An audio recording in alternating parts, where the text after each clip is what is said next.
Boa noite. Deus, ele é tão impressionante que em cada verso da Bíblia a gente encontra um Deus se manifestando. E manifestando a nosso favor, porque ele é um Deus individual, que nos prepara, nos aceita como indivíduos, para que assim então, como família, vivamos. E Jesus faz isso de uma forma tão incrível no seu ministério, por meio até da manifestação do próprio Deus Pai, nessa história, que este verso que o André usa, eu acho ele um dos mais lindos sobre relação pai e filho. Porque quando Deus fala para Jesus, na hora do batismo, este é o meu filho amado, que me traz muita alegria, sabe o que Deus estava fazendo com Jesus? Preparando-o para os 40 dias no deserto. Jesus não sai do batismo e dali é levado para ser tentado? Não é esse o contexto da Bíblia? Jesus então sai do batismo, onde ele é reconhecido publicamente como o Deus Filho. Deus, com uma voz audível, diz assim: este é o meu filho amado em quem me comprazo. Jesus então é levado para o deserto, onde ele é tentado por 40 dias. Não foi? E ali no meio das tentações, quando Satanás fala assim: se tu és o Filho de Deus, lança-te daqui, não é? E Deus dará ordem para que os anjos o protejam. E aí, o que Jesus responde? E eu fico desejando no meu coração, e eu sei que é o seu desejo também, que a resposta de Jesus seja a resposta dos nossos filhos. Quando Satanás chega assim e fala assim: ué, se tu és o Filho de Deus, o que Jesus responde? Nem só de pão vive o homem, mas de toda palavra que procede da boca de Deus. Ele usa o mesmo verbo da voz. Ele fala assim: não é só de pão que vive o homem. O verbo que ele usa é maré, mas de toda palavra falada pela boca de Deus. Olha que diferente. Às vezes a gente pensa assim: mas de toda palavra que procede da boca de Deus. Mas a que ele está se referindo? O contexto nos leva a pensar, a ter a certeza, a pensar de que ele se refere à voz que ele escuta quando ele está saindo do batismo dele. Olha, eu não vivo só do pão, eu vivo do Deus que fala assim: eu sou filho que dá para o Pai muita alegria. E aquelas palavras que Deus diz a ele, quando ele está saindo das águas, ajuda-o a sustentar durante os 40 dias de tentação. Você entende isso? A palavra falada, ela tem muito poder. É tanto que tem um trabalho que é recente, né, Otto? Eu tenho uma paixão por esse menino que vocês não têm noção, né? Não, porque ele presta atenção, a Alice fica olhando também, é coisa mais fofa. O dia que sumir, não procurem em casa, tá? Eu tenho uns esquemas para conseguir criança. Lindo. E aí, quando a gente pensa na palavra, um estudo muito recente, claro, tinha que ser de brasileiro, né? O Dr. Pérez e colaboradores da USP são os primeiros estudos que mostram, e eles são recentes, mostrando o quanto a palavra tem o poder de mudar de fato o cérebro. Quando a pessoa vai para terapia e etc e tal, e eles começaram a fazer mesmo essa análise da forma que o cérebro reagia diante de questionamentos, etc., eles perceberam por meio de tomografia por emissão de pósitrons que o cérebro se modifica com a palavra. Né, filha? E aí, então, a palavra tem poder. A gente já sabe disso. Mas a palavra mantém Jesus firme no meio da maior tentação que ele enfrentaria, porque Satanás já queria derrotá-lo na sua primeira batalha com Satanás aqui, essa primeira mais forte, no início do seu ministério. Posso te dar uma dica? Com toda a humildade, Existe uma guerra pelos nossos filhos. E nós sabemos disso, né? Sabe como que a gente vence? Com o poder da palavra. É a palavra que nós vamos lá e falamos assim: filho, você me dá muita alegria. Porque filho, quando a gente olha aqueles estudos, e eu prometo que eu vou ser breve, mas é que eu vou lembrando dos estudos, e eles são tão interessantes. Um estudo muito famoso, feito aqui nos Estados Unidos, que eles analisavam a saúde mental de crianças por meio de uma observação num parque, e eles então começaram a analisar aquelas crianças que ali, enquanto brincavam, os pais estavam prestando atenção nelas, e daqueles que, enquanto as crianças brincavam, estavam no celular. Porque quando a criança desce o escorregador, o que ela quer? Que os pais olhem e digam assim: uau, como você conseguiu? Não é para isso que eles olham para a gente? Então eles fizeram este estudo comparando as crianças que os pais, quando queriam cruzar o olhar com os pais para essa afirmação, e os pais estavam olhando para aquelas que, quando dirigiam o olhar para os pais não estavam olhando para elas. E sabe qual foi o resultado dessa pesquisa?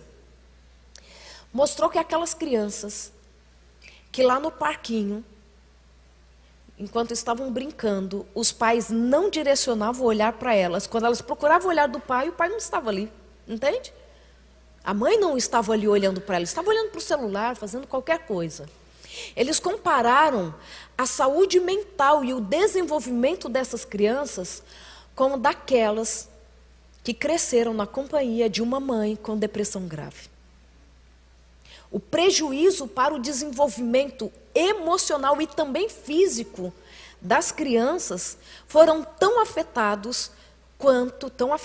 quanto o desenvolvimento daquelas crianças que cresceram com mães com uma depressão grave. E a gente sabe que uma depressão grave pode levar uma criança a ter alteração até na resposta ao estresse, porque os níveis de cortisol da criança já podem ser extremamente aumentados, levando até prejuízos para o material genético da criança.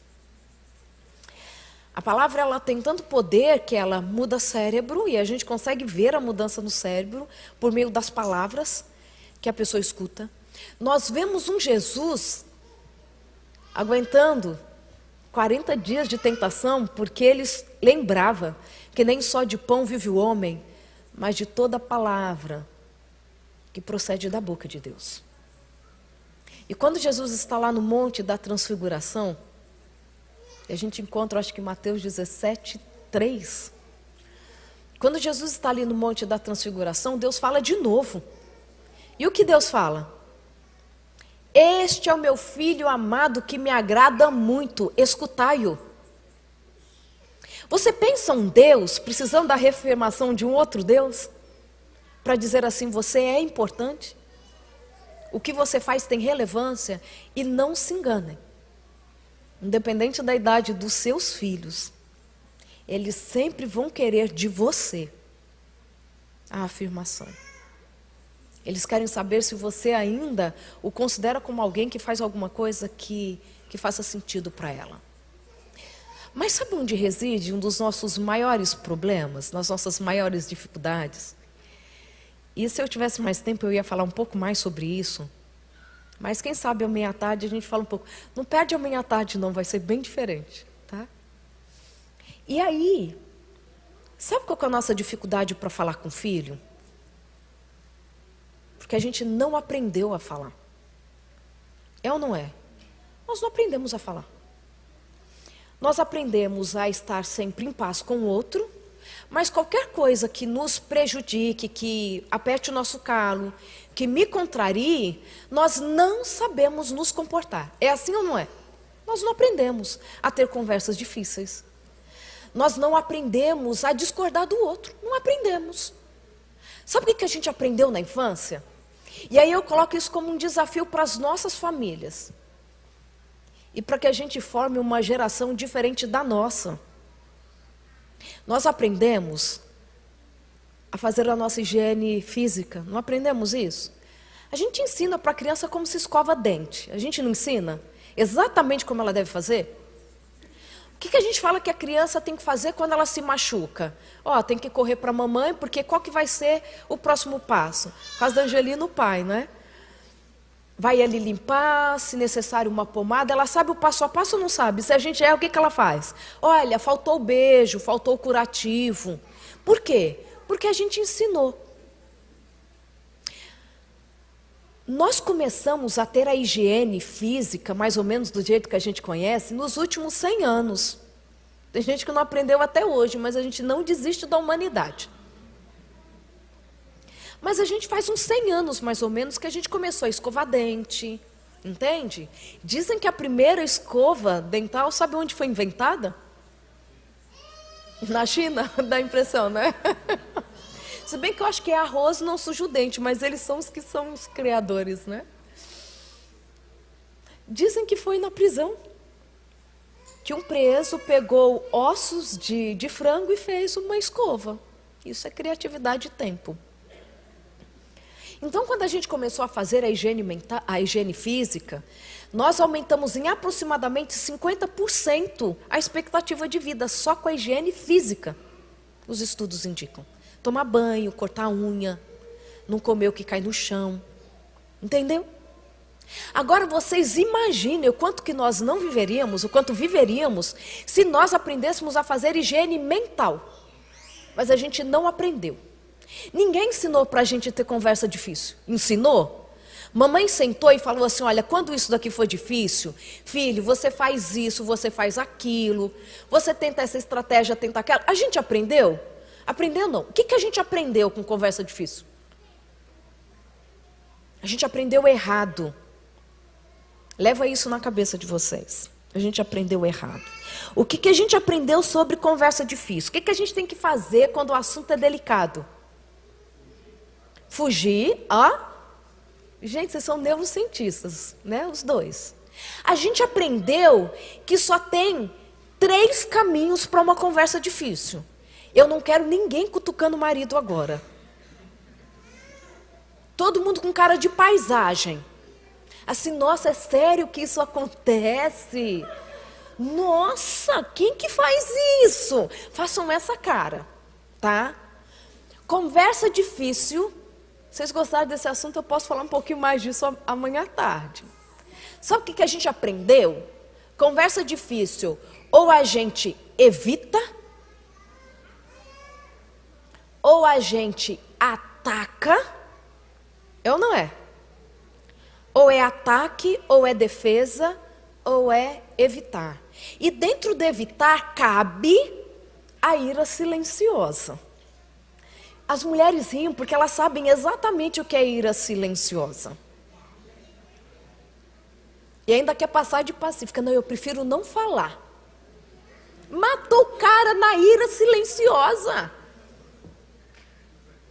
Eu prefiro não falar. Ela é tão controlada. Ela prefere não falar, ela já matou ele com a ira silenciosa. Porque esta é a nossa intenção com a ira silenciosa, não é? Sabe o que a gente aprendeu? Testemunho. Se é testemunho, a gente deixa. Você ainda usa a Bíblia para dizer assim, o silêncio é prata e... Como é que chama? O falar é ouro e o silêncio é prata. É muito interessante. Salva de prata, não é? Olha, e ainda dizem isso. Sabe o que acontece com a gente? Nós aprendemos que conversa difícil, ela não é algo que a gente pode enfrentar e sair inteiro. Não é? Alguém vai matar, alguém vai morrer, alguém vai lutar, alguém vai fugir. Mas o final, sabe o que é? Sabe o que a gente tem na cabeça? Que a conversa tem que ter uma resolução nula. As nossas comunicações, na maioria das vezes, são de resolução nula. Sabe o que é isso? Quando um ganha, o outro perde. Mais um de quem ganha, menos um de quem perde, dá 0. É como se toda conversa tinha que ter um ganhador e um perdedor. É assim ou não é? Por quê?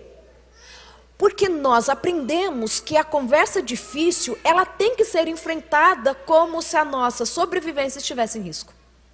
É ou não é? E aí, como parece que a nossa sobrevivência é que está em risco, a conversa difícil, ela não se concentra em córtex pré-frontal. Ela não se concentra em córtex pré-frontal. O lugar da análise refletida, escutar, ponderar. Não. Sabe para onde vai? Vai diretamente para a amígdala. Vocês sabem, né? Eu já falei aqui 523 vezes, mas eu vou falar de novo. Não é da garganta, tá? Gargantas, tonsilas palatares ou palatinas. Chamava amígdala também, tá bom? Porque tem formato de amêndoa, né? É por conta disso que veio o nome amígdala. Só que do cérebro também tem um formatinho, um pinguelinho assim, como diz o mineiro, pinguelinho, né? É um pinguelinho assim que parece com a amígdala mesmo, parece a campainha. Então levou o mesmo nome, mas como duas estruturas não podem ter o mesmo nome, como duas cidades não podem ter o mesmo nome numa mesma cidade, então do cérebro ficou a amígdala e da garganta tonsilas palatinas ou palatares, ok? O que a amígdala faz? Qual é a principal função da amígdala? Preparar para matar ou fugir. É para isso. É a estrutura da sobrevivência. É só lembrar que quando vê um cachorro correndo na nossa direção, o que a gente faz?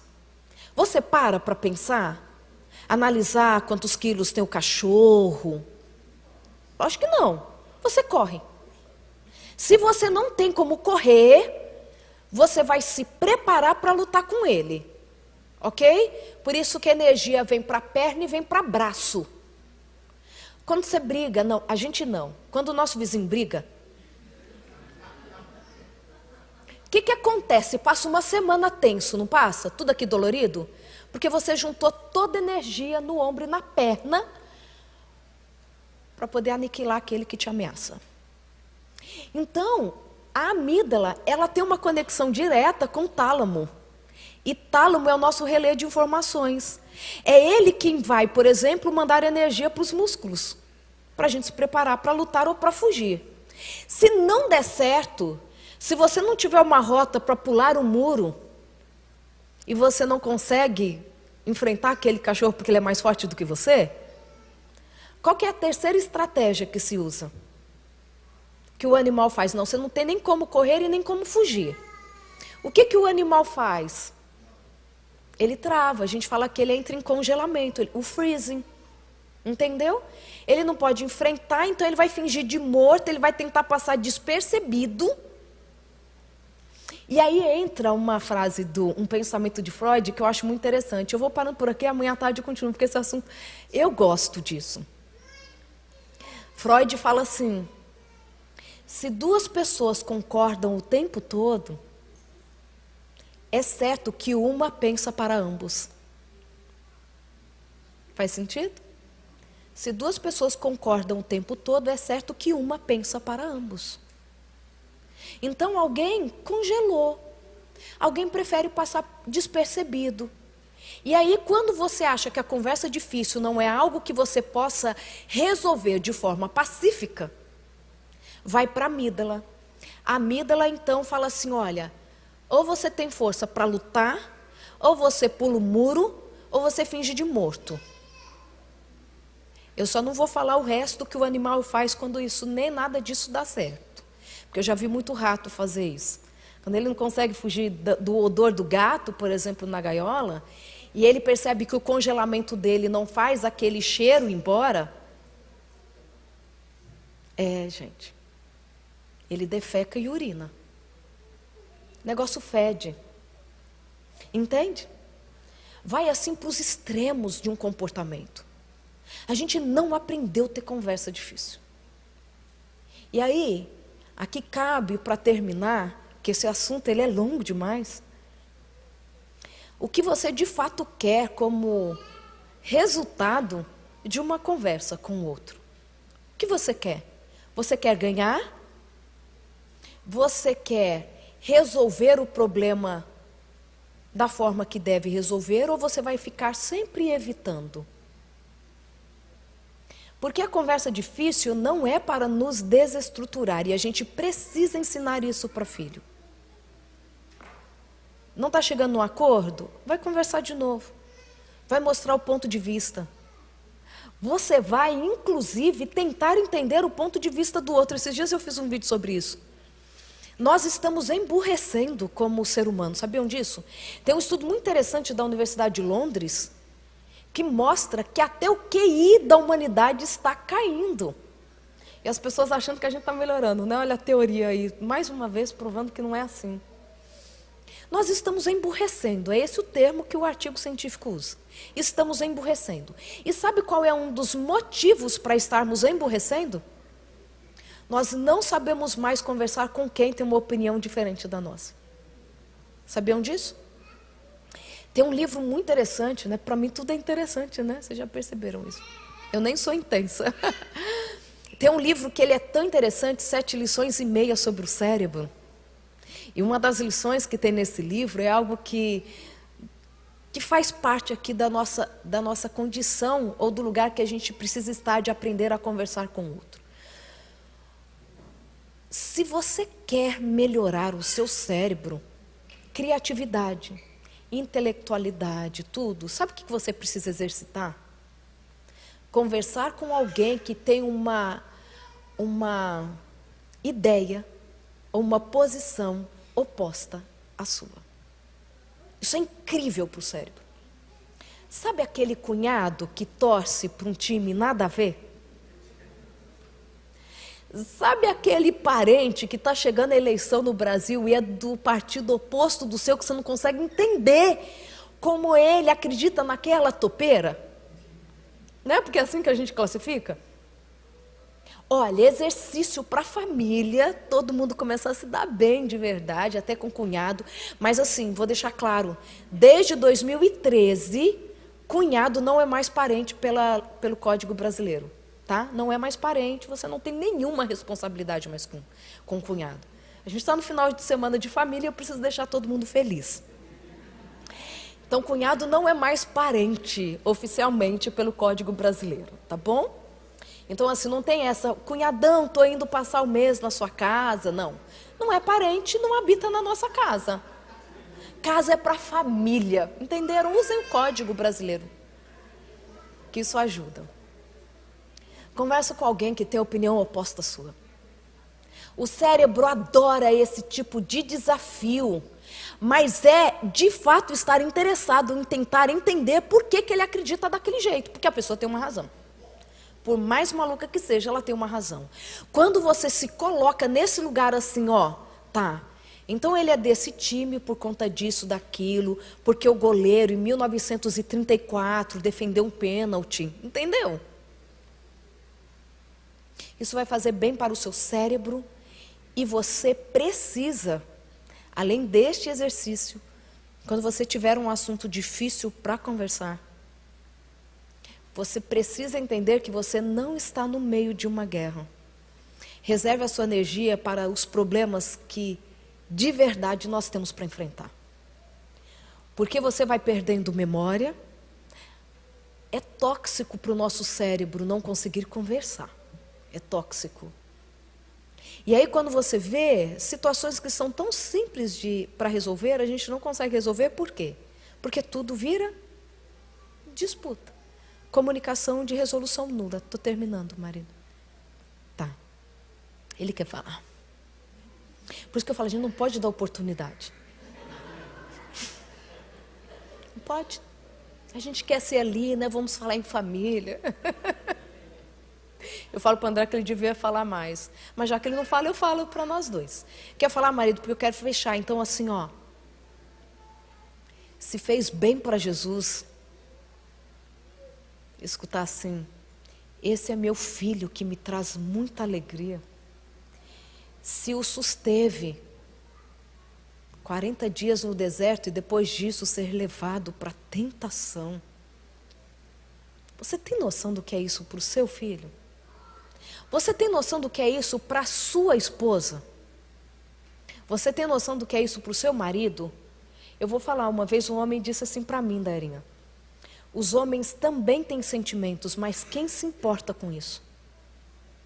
O marido da gente também fica magoado. Também fica frustrado quando a gente não elogia. Os homens sofrem muito mais na infância, pensando em consequências para o desenvolvimento do cérebro com abuso verbal, do que as meninas. Sabiam disso? O hipocampo esquerdo masculino tem mais receptores para o cortisol, que é o hormônio do estresse. E quando ele começa a ser muito abusado verbalmente na infância, essa toxicidade que o cortisol aumentado provoca pode levar à morte de milhões e milhões de neurônios no hipocampo esquerdo. E o hipocampo esquerdo, além de estar envolvido com memória, com as nossas emoções de forma geral, é no hipocampo esquerdo que se processa o autorreconhecimento de quem eu sou. Agora, pensa alguém que lutou a vida inteira para mostrar que tem valor, para mostrar que um dia poderia fazer alguma coisa, e não recebeu isso. Mas como o André bem disse, e a Bíblia confirma isso, a Bíblia confirma não, né? A ciência confirma o que a Bíblia já nos diz, que a maldição pode chegar até a 4ª geração, mas a bênção de Deus alcança até qual geração? A 1000ª geração. A ciência também diz isso. Os maus tratos que uma criança sofre pode alcançar até a 4ª geração, sabiam disso? Por meio da epigenética, por meio de alteração da pressão arterial, diabetes, AVC, todos os problemas aí de saúde, eles podem ser em consequência de uma mulher. Olha só, a hipertensão que uma mulher tem, ela pode ser do trauma que a bisavó sofreu quando estava com pelo menos 3 meses de gravidez da avó dessa moça que hoje tem hipertensão.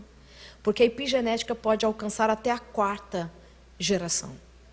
Mas sabe o que eu acho lindo em Deus? Que os estudos também mostram que esta epigenética, aquilo que herdamos por meio de comportamentos ou de eventos ambientais, podem ser revertidos. E esse é o Deus que nós acreditamos. Esse é o Deus que fala assim, olha, você pode não ter todas as estratégias para lidar com todas as demandas do seu filho, mas tem uma que você pode fazer. Filho, você me dá muita alegria. Quando Deus, olha só, Deus fala do céu, no Monte da Transfiguração, Jesus só estava com 3 discípulos, eu acho isso incrível. E Deus manifesta a sua voz e diz assim, olha, este é o meu filho que me traz muita alegria, escutai-o, escutai-o. É o pai respeitando o lugar do filho, é ali reafirmando quem ele é, e a gente reafirma com comportamentos, com palavras. Você não precisa ter muito para dar para o seu filho, mas ele precisa saber que você tem alegria nele, que a existência dele mudou a sua existência para melhor, e que os desafios todos nós temos, mas Jesus está aí para completar a boa obra que ele já começou nas nossas casas. Que Jesus nos abençoe. Quer falar amém, marido? É para finalizar mesmo. Deixa eu chamar a Angelina aqui para a gente finalizar. Mas eu queria compartilhar só uma situação com vocês, rapidinho. Vem cá, por favor.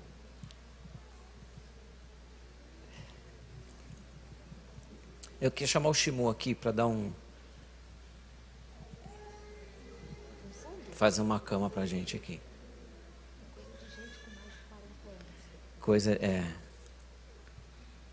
Toca muito, não toca não? Ave, essa igreja aqui, eu vou falar, é power, viu?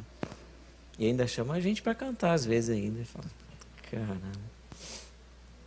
Uma vez eu contei um pouquinho para vocês, assim, superficialmente, né? Mas vou falar de uma experiência, rapidinho. Tem 5 minutos? Já acabou? 9h20 já. Nossa, 9h20. Posso? Ou conta amanhã? Amanhã à tarde. Amanhã ou hoje?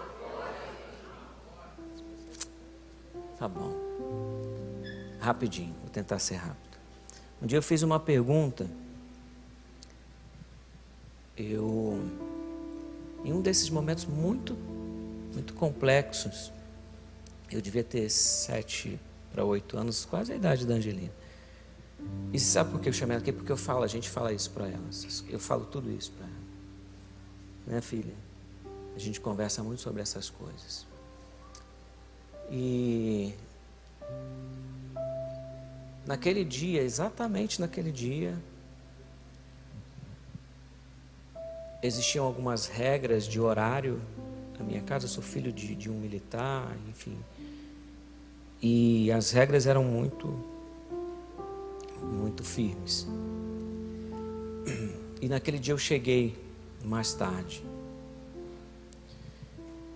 E levei uma surra como nunca. Mas eu cheguei mais tarde porque naquele dia eu tinha sofrido um abuso sexual com 8 anos de idade. Mas eu não podia falar. Eu não podia contar. Porque na cabeça de um abusado, ele é o culpado. Sabia disso?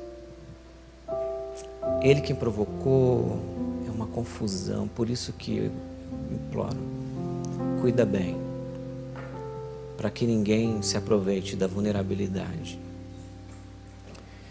E aí, depois de ter tomado aquela surra, eu não sei quem teve, eu acho que vocês, não é só coisa de gente pobre. Tinha um quadro, foi de Jesus, ele era preto, o quadro era preto, e uma coroa de espinhos, e descia uma gota de sangue naquele quadro. E esse quadro tinha na parede da minha casa. Eu sou o único adventista da minha casa. Nós não tínhamos nenhuma experiência com Deus, nenhum conhecimento de Deus, mas tinha aquele quadro. E naquele dia eu queria muito morrer. Vocês não têm ideia. Mas eu olhei para aquele quadro ali e briguei com ele. Falei, já tinha ouvido falar quem era, né? Alguma coisa. E eu fiz uma pergunta para ele naquele dia. Por que eu precisava passar e por que eu estava passando por aquelas situações todas? E elas se perpetuaram até os meus quase 20 anos. Não do abuso. As consequências de toda essa. Quer ir ao banheiro? Mas tudo bem. E aí, só para acelerar aqui o processo, eu perguntei para aquele quadro com a faca na mão, por quê? Por quê? Por que tinha que ser daquele jeito? E eu não tive resposta, vocês acreditam? O quadro não falou comigo. Não naquele dia. Mas o dia que eu conheci esse Deus que modificou a minha vida, que me resgatou de lá, mesmo em meio a tantas tragédias. Só que naquele dia, ou nesse período, eu não obtive uma resposta completa. Eu obtive a resposta completa quando a minha filha nasceu. Quando eu conheci minha esposa. E Deus veio me respondendo de forma tão linda, porque eu só queria morrer naquela época. Ele falou, não é a hora. Eu tenho muita coisa boa para dar para você. Eu tenho tanta coisa linda para fazer na tua vida, você não tem ideia. E eu não tinha mesmo. E hoje, você e eu temos a possibilidade de olhar para o lado e ver aquilo que Deus fez de bom na nossa vida. Olhar para a nossa família, olhar para a nossa esposa, os nossos filhos. E a despeito do que você tenha passado, como Deus tem sido bom com a gente. Eu agradeço todos os dias tudo que Deus me deu. Inclusive por tudo que eu passei. Porque me fez um homem forte, resiliente, altruísta, bom pai. bom esposo, eu espero. Aí é com ela. Prefiro nem olhar para o lado. Tudo que eu não tive, tudo que eu não aprendi, eu ensino para ela. Tudo que eu não tive, eu faço com eles. E um dia, refletindo nessas questões de Deus, e aí eu fiquei pensando, eu queria que você pensasse nisso agora também, para a gente fechar. Na volta de Jesus, o dia que Ele não pergunta quase nada para a gente, mas Ele pergunta uma coisa, e eu acho isso muito legal. E eu fiquei tentando entender por que isso, né? Em meio de tantas coisas, quantos estudos vocês deram, Ele pergunta uma coisa: onde estão os filhos que eu te dei? E eu fiquei imaginando essa cena, e eu queria que você imaginasse ela também. O dia que Jesus vai te fazer essa pergunta. Na minha imaginação, nós estávamos lá, eu e a Rosana,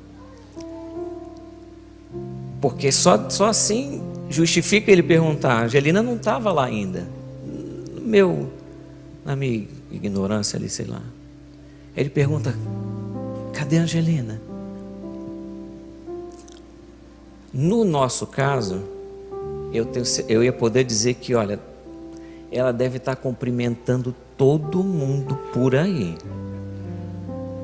Dá uma perguntada para alguém que ela está aí interagindo com Moisés. Quem que você queria conversar no céu, filha? Muito, muito assim.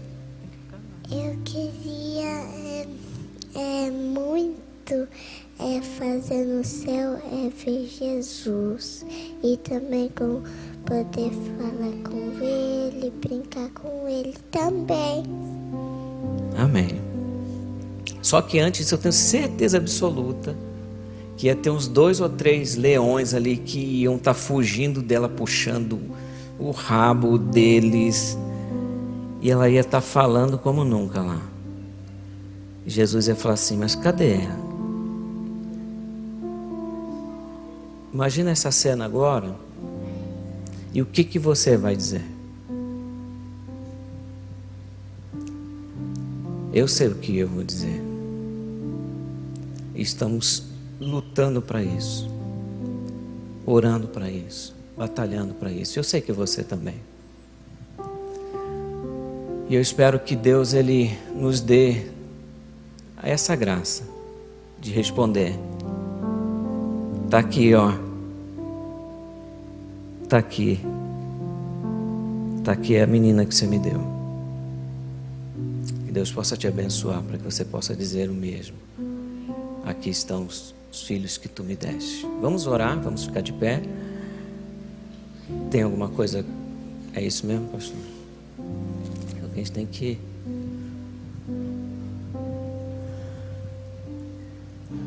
Você quer orar?